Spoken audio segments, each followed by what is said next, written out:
Hello and welcome to the Knowing Show. I am your host, Christene Marie. Y'all, I am sitting outside at the beach on the back porch, and so I'm already seeing bugs flying in front of the camera. So don't mind that. I'm so grateful and excited to be here with you all tonight. I'm reminded around the importance of this topic. I was kind of looking at and considering what we would be talking about tonight this morning. And this topic around why do we need other people's approval of us has been, and I think perhaps maybe for the rest of my life, just an ongoing question of why does this matter to me so much? Why do I have this deep desire to have people approve? And frankly, I never have wanted that to be the case. I've never wanted that to be true of me, but I think for many people, and but especially just speaking from my own experience, I think so many of us have and do consider and kind of run up against this temptation of living our lives according to someone else's standards, living our lives according to someone else's expectations for us. And for so much of the time, there was actually a kind of a, I guess, lesson I was taking a group through a couple months ago. I was speaking to a mastermind, and it was a group full of very successful entrepreneurs, and we walked through this exercise. And the exercise was to take the different categories of their life. On the Knowing Show, for example, we talk about the key intelligences of our kind of internal self. It's the intellectual intelligence, it's the emotional intelligence, spiritual and physical intelligence. And so, with this mastermind group, we were going through different categories of our life. We were going through it professionally, but also, what's our physical health look like? What's our emotional health look like? And then we would grade and kind of rate where are we today against where we want to be. And then we would identify, okay, if I was to take one action, what would that be to get me to kind of that next level, to get closer to my own ideal? And then after they completed this exercise, the rating of where am I today, the ideal of, well, okay, where do I want to get to? And then what's the action to get there? Then we took a complete step back and we just analyzed, okay, well, is that ideal that I'm talking about striving to achieve, is that even mine? Is that even what I want? Was that something created by me? Or is that something that maybe was inherited? Is it something that I just observed throughout my childhood, or something even that was just modeled for me? Like, that's just the way it is. So a lot of times it's what we see and consume on social media or even just in these mastermind groups. We're hearing what other people are doing and we're seeing, oh, that works for them, I must do it for myself. And so therefore we kind of start living according to other people's standards, their definition of success. So as I was going through this exercise with this mastermind group, all of whom are very successful by all standards of external analysis, I asked them this question of, are these ideals, did you create these? Not a single entrepreneur had these ideals that were created by them and for them. They were effectively handed over to them by, a lot of them said, by their parents. What were the expectations that their parents held for them as kids that they've just kind of carried on into adulthood? And so there's this consideration around, why do I strive for the things that I do? Why do I value the things that I say that I value? Where did this even come from? The value system or the dream or the goal. And it's interesting, I'm watching children, you see kids just holding these very impossible dreams.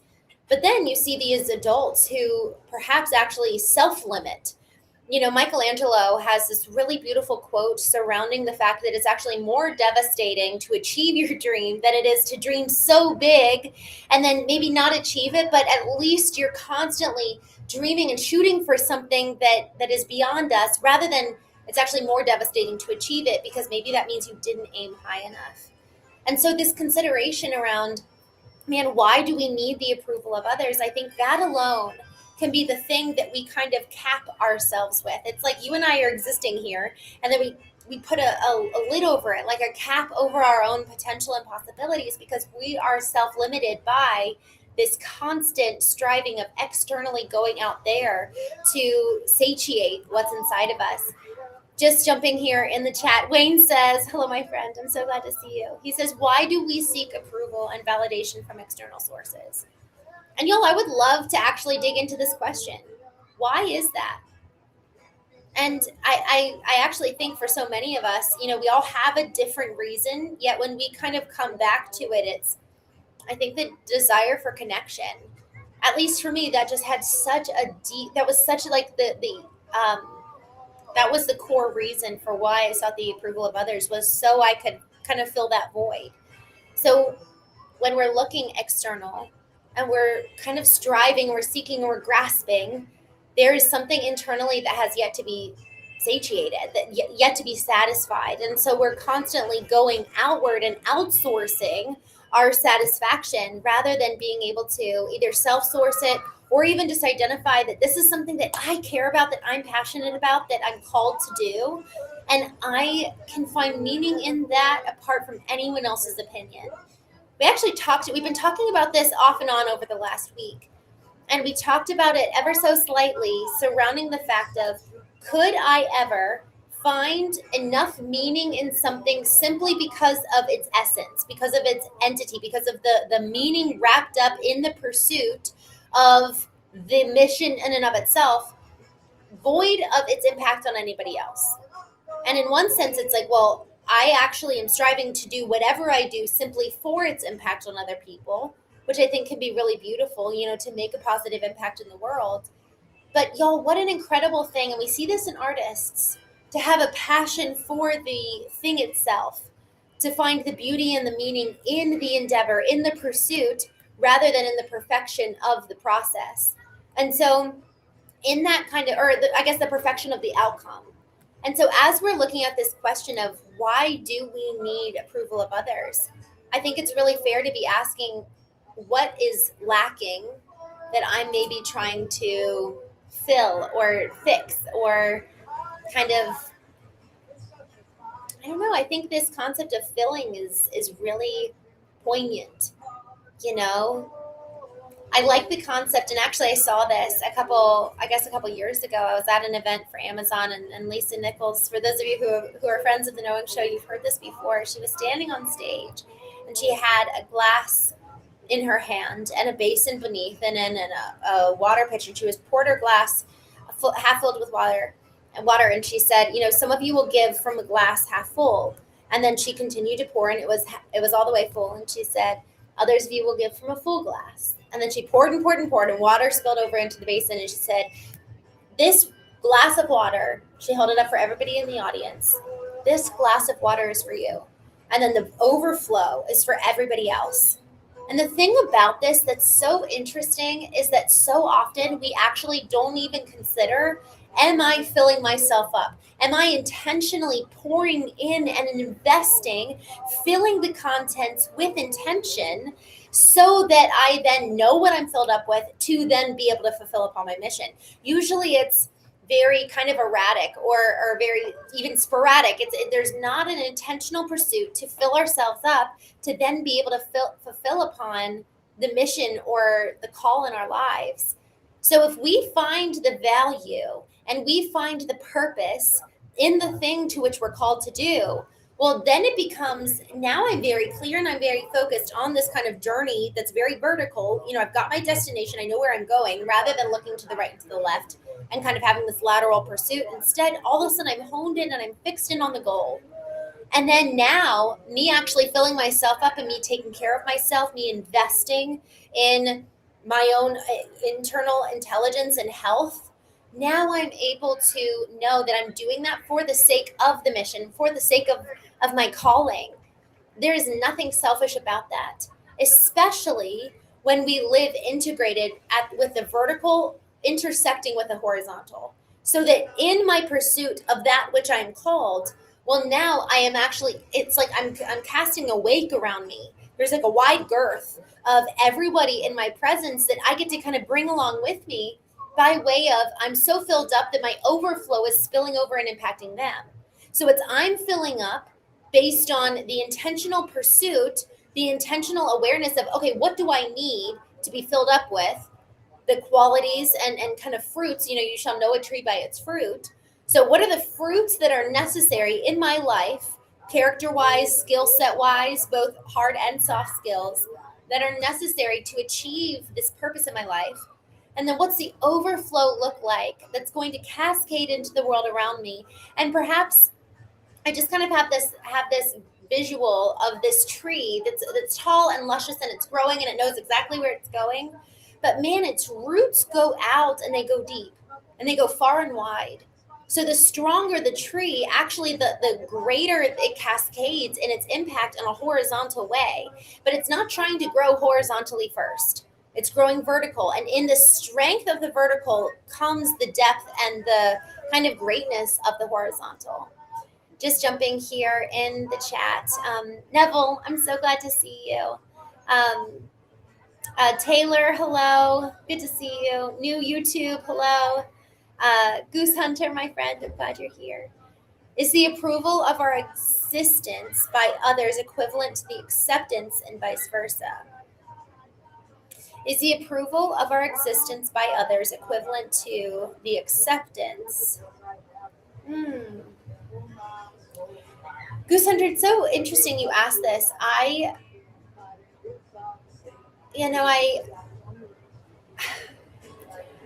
don't know. Okay, so I want to hear your thoughts on this. I'm not sure if my aversion to the word acceptance is something that I need to grow in and actually strengthen, or if it's something that actually is showing me a value of mine. And it could very well be both. A lot of times when we're annoyed by something or triggered by something, it reveals something much deeper for us. So I really hate the concept of acceptance. And I know that this word is used in other contexts that's very, very helpful. The word acceptance to me has always felt like I'm sitting back, letting it be as it is, and it's a very passive approach to life. And there's something about that has always, man, it triggers me a little bit because I want to viscerally engage with life. And so it is a value of mine. It's beyond a value. It's actually the antithesis of who I want to be. I want to be someone who engages wholeheartedly, like in a very physical way with life. And for so many years, I actually did the thing of I'm accepting that this is how my life's going to be. And I actually think it was done so with a really good-hearted, well-intended desire of not trying to change people and just accepting that this is my fate. I wrote one time in my journal, I'm just destined for a life of misery. And I accepted that. And I didn't have to accept it. We don't have to stay the same. We don't have to stay as we are. So this concept around knowing who we are is by no means an excuse to stay the same. It's actually an invitation to remember, to return, to strip away all that we are not. So much of who we are today is actually a mask. There's so many layers in who we are today that are actually a facade that are really protecting kind of who we forgot that we were. And so to this question of, well, why do we need the approval of others? For me particularly, it's usually a sign that I'm really desperate for connection. And so when I am searching and then looking externally, it's actually my sign, okay, I need to actually go and take care of myself. I need to go spend time with me, because usually that's kind of a cry that I need to go have some TLC. And so to this point of why do we need approval of other people, it's, okay, what is this revealing to me about me? And where can I start to go and actually act upon the autonomy of my life so that I'm no longer resting in the approval of other people or the acceptance of others, but I am actually enacting agency, like taking up the full ownership of who I am and of my life. So I know, Goose Hunter, your question kind of turned a little bit around this concept of acceptance. But y'all, when we're talking about the approval of other people, I just wonder if perhaps even this word acceptance can get to the heart of it.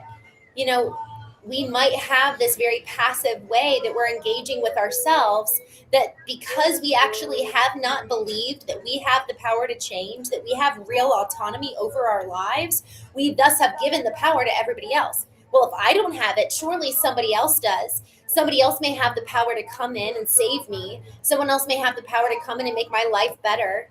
So if we have handed over the keys and the agency of ourselves to other people, and then they have the power over us, then of course we have to have their approval.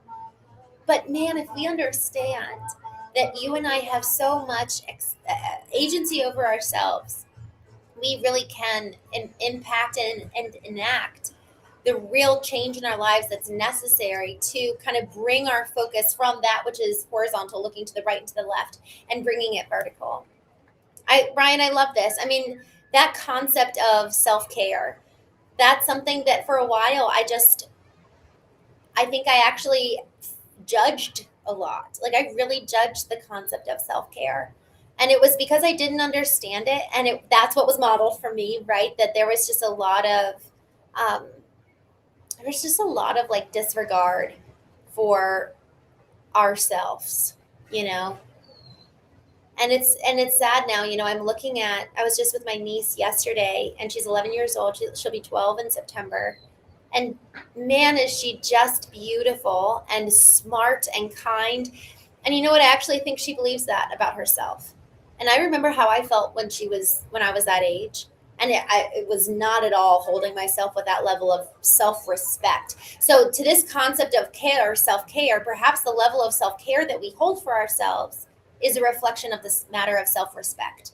The way that we actually honor ourselves and honor our body and honor our mind, honoring our soul and our spirit. Do you and I actually believe we're worthy of love and worthy of care? Because if we're outsourcing that, well, we may actually not believe that we're worthy of it ourselves. And then, of course, that's not going to be what we receive from other people. Because if we were worthy, then why wouldn't we self administer the very thing we're craving? Just jumping into the chat, Wayne says, I am where I am because the choices that I made. Mm. You know, it's interesting. I think to that point, you know, we have so much agency over our lives, and it warrants so much compassion. A lot of times, I don't think we know better. You know, maybe we do and we intentionally make a bad choice. But I know for me, man, I think for myself, from what I experienced, but also watching other people, I think so many of us really, truly do the best we can. And it really warrants compassion and really allowing for deep, deep and precious understanding of, man, I understand why I did that and how it came to be, and I choose something different still, and I can not judge. So this concept of judgment, man, it's so dangerous because it really does prevent us from being able to, I've never thought of it this way. Our judgment of ourselves can actually be the thing that propels us to look outward for that care and acceptance. Because, man, if we are not judging, if we're judging ourselves and not accepting or loving, and I just use the word acceptance, but if we're not giving ourselves what we need, we are naturally going to outsource it because we're not being the source. The Latin root of intuition is intuere, which means to be taught from within. So, man, if we're not being taught from within, well, we're going to be taught from without. They're telling us what to think, what to believe, how to feel, how to act, how to engage with the world. So, of course, we're going to find ourselves immersed in a culture of people who have outsourced their mind, their soul, their spirit themselves, rather than deeply grounded and rooted in knowing who they are, knowing the truth, and knowing what they're made of. So with that, I want to make sure that we get to this. I started reading through A Course in Miracles at the beginning of this year, and today is lesson 197. And these lessons have just been so encouraging. They've been so encouraging for me, and honestly, I hope that they're encouraging for you. And this lesson today really actually kind of honed in and focused our discussion today. So I hope you enjoy lesson 197. It can be but my gratitude I earn. Here is the second step we take to free your mind from the belief in outside force pitted against your own. You make attempts at kindness and forgiveness, yet you turn them to attack again, unless you find eternal gratitude and lavish thanks. Your gifts must be received with honor, lest they be withdrawn. And so you think God's gifts are loans at best, at worst deceptions, which would cheat you of defenses to ensure that when he strikes, he will not fail to kill. How easily are God and guilt confused by those we know not what their thoughts can do. Deny your strength and weakness must become salvation to you. See yourself as bound, and bars become your home. Nor will you leave the prison house or claim your strength until guilt and salvation are not seen as one, and salvation and freedom are perceived as joined with strength beside them, to be sought and claimed and found and fully recognized. The world must thank you when you offer it release from your illusions. Yet your thanks belongs to you as well, for its release can only mirror yours. Mm. Your gratitude is all your gifts require, that they be a lasting offering of a thankful heart, released from hell forever. It is this you would undo by taking back your gifts, because they were not honored. Is it you who honor them and give them fitting thanks, for it is you who have received the gifts. Wow. It does not matter if another thinks your gifts unworthy. In his mind, there is a part that joins with yours in thanking you. It does not matter if your gifts seem lost and ineffectual. They are received where they are given. In your gratitude are they accepted universally and thankfully acknowledged by the heart of God himself. And would you take them back when he has gratefully accepted them? God blesses every gift you give to him, and every gift is given him because it can be given only to yourself, and what belongs to God must be his own. Yet you will never realize his gifts are sure, eternal, changeless, limitless, forever giving out, extending love and adding to your never-ending joy while you forgive, but to attack again. Withdraw the gifts you give, and you will think that what is given you has been withdrawn. But learn to let forgiveness take away the sins you think you see outside yourself, and you can never think the gifts of God are lent but for a little while, before he snatches them away again in death. For death will have no meaning for you then. And with the end of this belief is fear forever over. Thank yourself for this, for he is grateful unto only God, and he gives thanks for you unto himself. To everyone who lives will Christ yet come, for everyone must live and move in him. His being in his Father is secure, because their will is one. Their gratitude to all they have created has no end, for gratitude remains a part of love. Thanks be to you, the Holy Son of God, for as you were created, you contain all things within yourself, and you are still as God created you. Nor can you dim the light of your perfection. In your heart, the heart of God is laid. He holds you dear because you are himself. All gratitude belongs to you because of what you are. Give thanks as you receive it. Be you free of all ingratitude to anyone who makes yourself complete. And from this self is no one left outside. Give thanks to all the countless channels which extend this self. All that you do is given unto him. All that you think can only be his thoughts, sharing with him the holy thoughts of God. Earn now the gratitude you have denied yourself when you forgot the function God has given you. But never think that he has ever ceased to offer thanks to you. Y'all, this line. I want to read it, and I hope that it holds the same impact that it did when I first read it, at least for me. The world must thank you when you offer it release from your illusions. Yet your thanks belong to you as well, for its release can only mirror yours. And when I read this, and it says, your gratitude is all your gifts require, that they be a lasting offering of a thankful heart, released from hell forever. I wonder, and I'd love to ask the chat this just for consideration. I wonder if we were to truly be led from within over how we show up, the things we do, what we say, and when I say that, I mean, like, actually, do we know what we want? Do we know what lights us up? Do we actually do the thing that causes us joy?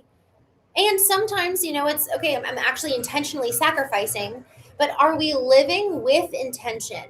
Are we living aware? Are we living awake? Or are we going through the world just kind of blind, trying to make everybody else happy? So the thing is, am I living for somebody else?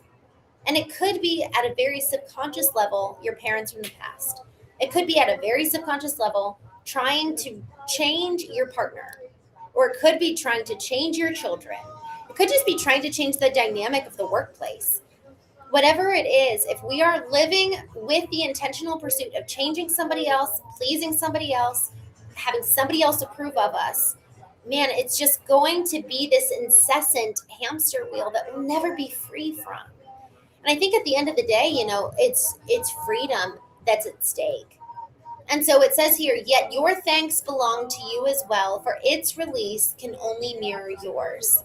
Y'all, our ability to free ourselves from the kind of addiction to receiving approval of other people is, man, that's just incredible. We are as free as we allow ourselves to be. This is a silly example, and I actually think it might be the most potent one because we do this every single day. There is one thing universally that every single person, no matter age, no matter gender, no matter class, no matter situation in the world, every single one of us gets dressed every day. And how many times do we get dressed based off of someone else's standard? Do we get dressed based off of what they think? Based off of even just simply what is stylish? I had kind of a real big breakthrough about a year ago when I was like, well, what do I want to wear?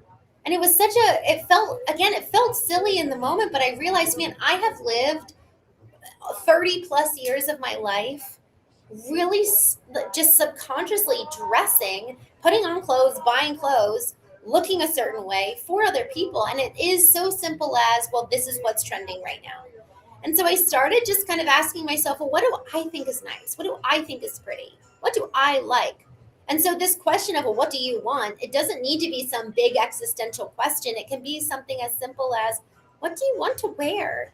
What kind of car do you want to drive versus, well, the car has a status symbol associated. So when we actually start asking these questions, there's an element of like, it's actually really, for me, it was like a muscle I had never worked out before of what do I want? And again, it's not some big existential question. Asking what we want is not an excuse for abdication of responsibility. It's not an excuse to go do whatever the heck you want. But what it is that it's slowly starting to put you and I back in the driver's seat of our life. Where now we're starting to live aware. We're starting to just be awake of, oh, I didn't even know that's what I wanted on the menu because I'm thinking about, well, what about my diet or what about weight and how do I look? And, rather than, man, what would actually be give me a bit of joy right now? And of course, it's always balance and, it's not going black and white to one extreme or another. It's so much of both and. Yet when we are so far disconnected from ourselves to begin with, and we're so oriented towards the opinions, the expectations, the thoughts of other people, then sometimes it does require a semi-drastic change for us to just recover that kind of relationship with ourselves, of even knowing that to begin with. Just jumping here in the chat. Jackson, Robin, good to see you. Comic Book Fusion, I'm glad you're here. Hello. Silk Den, hello. Guttering, good to see you. Thank you, Goose Hunter. Guttering says we are infinite power trapped in meat prisons. I've heard other people say that. Taylor Mayer says, similar to last night, it's one long run-on sentence. Remember to integrate the vertical with the horizontal. It's incredibly important. No equilateral triangles here. That's so good. Brian says it's still a choice. Wayne, I'm so grateful. Thank you for your note. I'm grateful for you, my friend. Jerry, hello. Good to see you. Goose Hunter says, why are the fruits of our activity often different or difficult for people around us to approve? Is it a matter of perceiving them in different ways, e.g. horizontal or vertical perspective? All of your questions always. Why are the fruits of our activity often difficult for people around us to approve? Is it a matter of perceiving them in different ways, horizontal or vertical perspective? Gosh, what an interesting point. I got to tell you, talk about judgment. I, in one sense, I'm like, I have enough problems that I don't have time to judge other people. And y'all, I think that actually, if we're sitting around judging, I actually think that reveals that maybe we need to get back into the arena. And the arena, as Theodore Roosevelt talks about it, is getting in and failing and knowing what it tastes like to taste the dirt in your face, the grime, sweat, and tears, but then also to taste the triumph as well as the defeat. And so, man, if we're sitting around having the luxury of the sneer, it probably means that, man, we got to stop being the critic and get back into the arena and actually be the main character of our own lives rather than sitting and critiquing somebody else. This whole concept, and I kind of roll my eyes at that thought of main character in our own lives. Yet, how many times when we are looking to other people are we making them the center? Guys, the reason why this is so dangerous is because once we give someone this kind of power over us, man, the propensity for resentment, the propensity for anger, or man, like it's like deeper than anger, it's deeper than resentment, it's like a bitterness over how they have ruined our lives, over how someone told me one time, they were like, I'm mad at God that I'm with that person. Well, that person sure felt it and knew it in the marriage. They knew that that person was resentful about being married to them, rather than that person taking authority and autonomy over their life. And if you don't like it, well, do something about it. Change what you don't like, and maybe don't end the marriage right away. Maybe try to change other parts of your life if you want to see real change. And that's the thing. If we're willing to step outside of step away from judgment and go look in the mirror, we will probably find so many things to keep us busy, both in terms of good works, ways to serve, ways to love, and ways to give, but then also ways to grow and change in the internal side.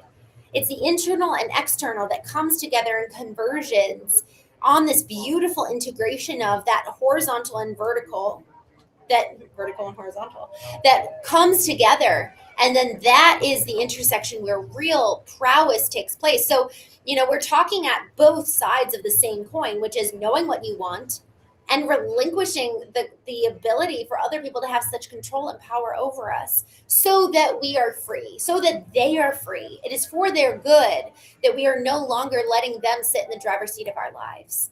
It is fundamentally dangerous for someone else to have that kind of power over us. Just jumping back here in the chat, Octavio, thank you for joining. Christine, thank you.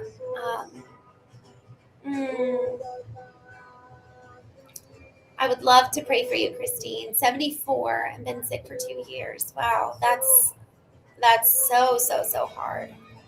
I would love to pray for you, Christine. I'm so sorry about that. Michael Jameson, hello, my friend. Craving validation from someone else will lead to more disappointment.